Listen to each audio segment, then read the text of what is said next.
হরে কৃষ্ণ, রাধে রাধে।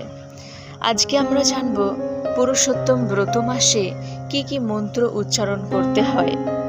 দেখুন, মহামন্ত্র হচ্ছে সর্বশ্রেষ্ঠ মন্ত্র। মহামন্ত্র বেশি করে জপ কীর্তন করবেন। যে যত হরিনাম জপ করবেন তার তত ভগবানের কৃপা লাভ হবে, ভগবানের কৃপা তার উপর তত বর্ষিত হবে। তবুও এই পুরুষোত্তম ব্রত মাসের জন্য কিছু মন্ত্র নির্দিষ্ট রয়েছে।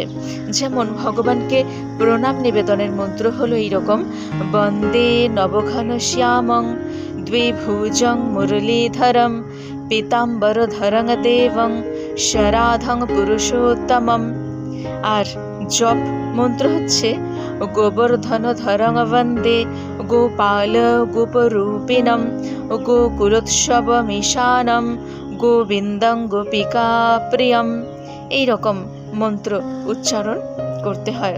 তারপর অর্ঘ্য প্রদানের মন্ত্র রয়েছে: দেবদেব নমস্তুভ্যং পুরাণ পুরুষোত্তমম গৃহানর্ঘং ময়া দত্তং রাধয়া সহিত হরে। এইরকম অর্ঘ্য প্রদানের মন্ত্র রয়েছে। যে যতটা পারবেন মন্ত্র উচ্চারণ করবেন। আর সব থেকে যেটা প্রধান হলো হরিনাম, হরে কৃষ্ণ মহামন্ত্র উচ্চারণ। বেশি করে হরে কৃষ্ণ মহামন্ত্র উচ্চারণ করবেন। আর এই সময় চৌরাগ্রগণ্য পুরুষাষ্টকম পাঠ করবেন। গীতার ৫ম অধ্যায় পুরুষোত্তম যোগ অধ্যয়ন করবেন। আরও যত অষ্টকম রয়েছে পাঠ করবেন প্রত্যেক দিন। ভগবানের কৃপা লাভ হবে।